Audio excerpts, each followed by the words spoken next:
Bom, a gente vive nessa era de otimização absoluta, né? Se a gente olhar em volta, especialmente na parentalidade moderna, tem aplicativo para monitorar cada microciclo de sono do bebê. Uhum, nossa, sim. E aqueles flashcards de estimulação precoce para bebês de 6 meses. Exatamente. É uma obsessão assim quase palpável por preparar uma criança de 3 anos para ser um futuro calouro de Harvard. A gente age basicamente como engenheiros, tentando construir um robô super previsível através de um manual de instruções bem rigoroso. O que é muito irônico, né? Porque a ciência da psicologia evolutiva diz que quanto mais a gente tenta projetar o futuro da criança dessa forma controlada, piores nós somos como cuidadores. É de explodir a cabeça. E, olha, sejam muito bem-vindos a mais uma imersão profunda. Para quem acompanha a gente, especialmente os estudantes, pesquisadores e a galera da psicologia educacional e escolar, o foco de hoje é mergulhar no capítulo 9 do livro O Jardineiro e o Carpinteiro. Isso mesmo, o capítulo chamado O Valor das Crianças, da psicóloga Alison Gopnik. Exato. E a nossa missão aqui é investigar a fundo o valor intrínseco dessa relação entre quem cuida e quem é cuidado, sabe? Deixar de lado aquele valor puramente instrumental de produzir um adulto funcional. É a grande colisão de ideias que a gente enfrenta hoje. Porque nessa visão de engenharia, o material aceita passivamente a forma que a gente quer dar a ele. É o trabalho focado do carpinteiro. Uhum. Mas o desenvolvimento humano exige que a gente deixe o controle de lado e entre na imprevisibilidade. É o terreno de um jardim, onde o objetivo não é esculpir uma flor específica, mas criar um ecossistema seguro onde vários tipos imprevistos de flores possam desabrochar. Caramba, essa metáfora é perfeita. E para a gente entender a complexidade psicológica desse cuidado, precisamos olhar para trás. Ver como as teorias clássicas do desenvolvimento moral falham de um jeito espetacular ao tentar explicar a parentalidade. Com certeza, as vertentes filosóficas que baseiam a psicologia moral simplesmente não dão conta do amor incondicional. Pensa no utilitarismo, por exemplo, lá do John Stuart Mill. Aquela ideia do maior bem para o maior número de pessoas, certo? Exato. A moralidade vista como uma equação matemática para maximizar a felicidade da sociedade. Mas, na ponta do lápis, isso transforma a parentalidade num cálculo insuportável. Uhum, total. Pensa na lógica do Peter Singer, por exemplo, aplicando o utilitarismo estrito dele para o caso de crianças com deficiências severas. Esse exemplo é bem controverso. Demais. Pela lógica dele, o esforço contínuo e a exaustão dos cuidadores superariam a cota de felicidade que a família conseguiria experienciar. Só que, para a imensa maioria das pessoas, essa conclusão soa completamente absurda e desumana. Sim, e a gente vê isso num exemplo bem mais cotidiano também, que é o dilema da escolha escolar. Ah, sim. O utilitarismo diria que matricular a criança no sistema público é o melhor para fortalecer a sociedade como um todo. Mas o instinto de cuidado faz com que, se os pais tiverem recursos, eles vão escolher a escola particular que acham melhor para o filho deles. Ignorando o maior bem geral, né? A matemática coletiva simplesmente colapsa diante do amor parental. Exatamente. Então, a outra rota natural seria olhar para a deontologia do Immanuel Kant. A ideia dos imperativos categóricos, aquelas regras morais universais que todo mundo deveria seguir. Que intuitivamente parece fazer sentido, né? Cuidar de uma criança vulnerável parece um dever moral absoluto, daqueles que a deontologia adora. Parece, mas tem um problema estrutural bem aí. Ter filhos é um bem profundo, claro, mas não pode ser um imperativo universal. Até porque muita gente escolhe não ter filhos por várias razões, e isso é uma posição ética perfeitamente válida. Exato. O amor parental é muito idiosincrático para virar uma regra universal. E tem um agravante metodológico aí. Qual? Essas teorias clássicas pressupõem que os agentes morais são adultos, autônomos e racionais, negociando direitos. Mas a essência da parentalidade é cuidar de um ser não autônomo para ajudá-lo a desenvolver essa autonomia. Olha, é como tentar usar as regras do xadrez para jogar tênis, sabe? O tabuleiro da parentalidade tem uma assimetria que simplesmente quebra essas ferramentas clássicas. Adorei a analogia. E a saída filosófica que a autora sugere para esse impasse é o que o Isaiah Berlin chamou de pluralismo de valores. Ah, isso é muito interessante. Sim, é a ideia de que a vida humana tem múltiplos valores éticos genuínos que são incompatíveis entre si. Não tem uma métrica única para medir, sei lá, dedicação à família contra a busca por autonomia intelectual. Dedicar a vida a criar um filho é um valor profundo, mas dedicar à pesquisa científica também é. Os dois existem simultaneamente, mas na prática, a gente quase nunca pode escolher todos ao mesmo tempo. E é aí que a coisa fica complexa. Se ter filhos é um valor plural que não cabe em cálculos utilitários, como as pessoas tomam essa decisão hoje? Pois é, a gente aprendeu a fazer tabela de prós e contras para tudo, né? Mas a filósofa L.A. Paul tem uma teoria fascinante sobre esse paradoxo. A teoria da L.A. Paul atinge o cerne da identidade psicológica. Sim, ela diz que calcular utilidades futuras para decidir ter filhos é literalmente impossível. Porque a experiência da parentalidade destrói o eu que fez o cálculo original. É contraintuitivo, mas faz todo sentido. Quando a gente toma uma decisão econômica, a gente presume que vai continuar sendo a mesma pessoa no futuro. Exato. Uma continuidade de preferências. Mas a parentalidade cria um muro epistemológico. Você não sabe como é até viver aquilo. E ao cruzar esse muro, o ego sofre uma expansão radical para incluir a sobrevivência de um ser totalmente indefeso. Você não está decidindo o que você quer consumir. Você está decidindo quem você vai ser dali para frente, né? O seu ego engloba outro indivíduo com objetivos que podem ser o oposto dos seus originais. E vale destacar uma implicação vital dessa premissa que o livro levanta. Como essa decisão altera a própria estrutura da identidade de forma irreversível, ela precisa ser feita com liberdade absoluta. Claro. É argumentado que, justamente por causa desse peso descomunal do cuidado, o acesso garantido a contraceptivos e ao aborto é tão crucial. Sim, o respeito à autonomia diante de uma escolha existencial ilustra bem a magnitude dessa responsabilidade, né? Exatamente. Agora, conectando isso com um panorama geral. Se no nível individual esse cálculo racional falha porque a gente se transforma, como a nossa sociedade exige que os pais sejam trabalhadores hiperprodutivos e contadores racionais? Nossa, essa é a raiz da atual crise do cuidado. Para entender esse abismo, a gente tem que desconstruir aquele mito nostálgico da família nuclear tradicional. Como se fosse o padrão biológico histórico, que é uma mentira. Total. Pense em 1830. 70% das crianças nos Estados Unidos viviam em fazendas.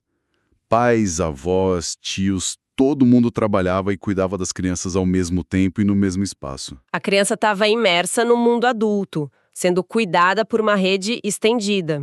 Foi a Revolução Industrial que cortou essa ligação. Pegaram uma tesoura e separaram a fábrica da casa. Sim, e gerou aquele modelo esquisito onde o pai é o provedor distante e a mãe fica isolada no subúrbio, desconectada da economia formal. Que é um modelo psicologicamente e economicamente insustentável. E aí, na década de 70, com a economia exigindo duas rendas e as mulheres buscando autonomia de forma muito justa, esse modelo ruiu. O grande problema é que ele ruiu e a gente não criou nenhuma instituição sólida para substituir. O cuidado caiu num abismo no meio de uma economia capitalista acelerada. Resultado prático, pegando os dados dos Estados Unidos, é que o custo para criar uma criança passa de $245 mil.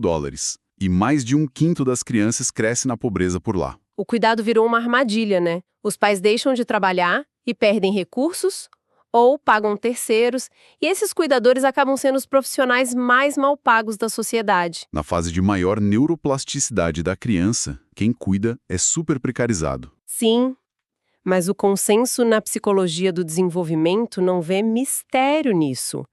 Tem muita literatura científica provando que intervenções públicas funcionam. Tipo o que exatamente? Cuidados pré-natais, visitas domiciliares, licenças parentais remuneradas e pré-escola universal de qualidade. Mas espera aí, deixa eu fazer um pushback aqui. O que a gente mais vê, principalmente nas classes média e alta, não é gente pedindo rede de saúde pública? Ah, eu imagino onde você vai chegar. É um desespero focado na pré-escola, o famoso preparo escolar ou school readiness. Os pais querem que crianças de 3 anos sejam treinadas para testes. Tem até pânico quando descobrem que a criança está, entre aspas, só brincando. E é exatamente aí que a distinção entre o carpinteiro e o jardineiro se torna vital. Essa obsessão por preparo transforma a pré-escola numa linha de montagem industrial. Focada só em metas de curto prazo. Isso.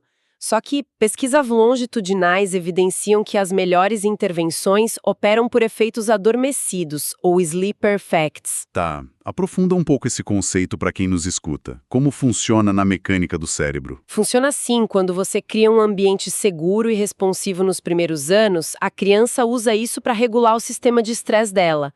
O benefício não é tirar a nota alta no ano seguinte. Entendi, fica adormecido. Exato. Fica adormecido na infância e explode décadas depois. Forma adultos com maior regulação emocional, capacidades executivas melhores e até taxas menores de encarceramento. Caramba! Então a pré-escola deveria resgatar o significado literal de kindergarten, né? Um jardim para as crianças, um espaço comunitário para suprir a aldeia que a era industrial aboliu? Perfeito. E essa falência em estruturar o cuidado não afeta só o começo da vida, afeta o envelhecimento também. O texto da autora fala muito sobre isso. Aquela crise de quando os idosos perdem a autonomia. O Alzheimer, as noites em claro, a culpa excruciante de decidir por uma casa de repouso. A simetria cruel é que a gente trata a velhice com o mesmo paradigma falho da infância, como um problema de consumo privado. E isso bagunça a cabeça de quem defende o utilitarismo. Porque com as crianças ainda tentam dar a desculpa de investir hoje para ter um trabalhador amanhã, né? Mas com os idosos a desculpa cai por terra. Exato. Cuidar de um idoso expõe o valor intrínseco do cuidado humano na sua forma mais pura. Eles já contribuíram, já foram moldados. Por isso é tão importante desmistificar sistemas como o SUS ou a Previdência Social. Tem uma narrativa de que é uma poupança individual, mas na real é o cuidado coletivo intergeracional materializado. A gente deveria ter licenças remuneradas prolongadas para cuidar de pais idosos com a mesma prioridade das licenças maternidade. Faz todo sentido. Agora, mudando um pouco o foco, mas mantendo a biologia humana. Essa pressão pela utilidade ataca outra coisa super importante, que é o brincar. E aí entra o conceito da neotenia. Ah, neotenia. Nós retemos características infantis por muito tempo, até a vida adulta. Nossa plasticidade cerebral depende disso. A gente continua curioso, brincalhão. É a base da nossa cultura avançada. Arte, música, pesquisa científica, todas são versões formalizadas do brincar. Mas a lógica industrial asfixia isso, exigindo o retorno imediato para toda exploração. Tem um exemplo antropológico que a autora traz, muito bom para ilustrar essa miopia. O documentário de 1920, Nanook of the North. Sim, a história do caçador Inuit. Isso. A família vive no gelo do Ártico, limite da sobrevivência. Pela gestão industrial, pegar um osso raro e gastar energia esculpindo um trenó de brinquedo para um bebê seria um erro grotesco. Mas o Nanook faz isso. E por que ele faz? Porque naquele ambiente instável, o maior investimento para o futuro é fomentar a exploração lúdica da criança. Maravilhoso! Isso ilustra o dilema entre explorar novas possibilidades e explorar recursos conhecidos. Explore versus exploit. No brincar, o cérebro está em modo explore, testando físicas, dinâmicas, sem objetivo de curto prazo. E a ironia biológica é que essa inutilidade no curto prazo constrói a flexibilidade para o longo prazo. Não é à toa que o Vale do Silício ou estúdios como a Pixar tentam emular isso, né? Eles criam espaços para os funcionários brincarem sem métricas. Porque conceber o novo exige desligar a busca pela meta presente. Exatamente. Então, amarrando todas essas pontas, o paradoxo da sociologia, o utilitarismo quebrado, a aposta inútil do Nanook no Ártico, qual é o sentido de se comprometer com a parentalidade? O sentido é rejeitar a ideia de fabricar um adulto específico. Nós cuidamos para proteger um espaço onde um indivíduo sem precedentes possa surgir. É o efeito Orfeu reverso. O mito de Orfeu, que desceu ao submundo para resgatar a amada, mas não podia olhar para trás. E ele olha e ela some. Isso. Nós tentamos reter o passado através da memória e tradições, mas a parentalidade inverte isso. Nós entregamos o nosso passado e a nossa carga nas mãos dos nossos filhos. E ficamos parados, assistindo eles irem para o futuro que a gente nunca vai alcançar. É uma simetria melancólica. E amar assim significa aceitar o risco do fracasso. O risco é o preço da liberdade, né? Se a criança decide ouvir rap no volume máximo ou abandonar a vida corporativa, a gente tem que aceitar que criamos para a pluralidade. Se o jardim não tem espaço para mutação, ele falha. O triunfo do jardineiro não é reproduzir a mesma rosa para sempre.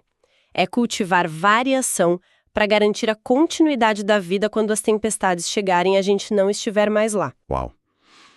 Ao fecharmos a cortina sobre este 9º capítulo da obra, a percepção contundente de que criar filhos é garantir a sobrevivência e a diversidade reverbera muito forte. Sim, é fundamental para a psicologia educacional. Nós desconstruímos o mito do carpinteiro, mapeamos as fraturas da era industrial e entendemos que o desenvolvimento transcende a preparação para o mercado.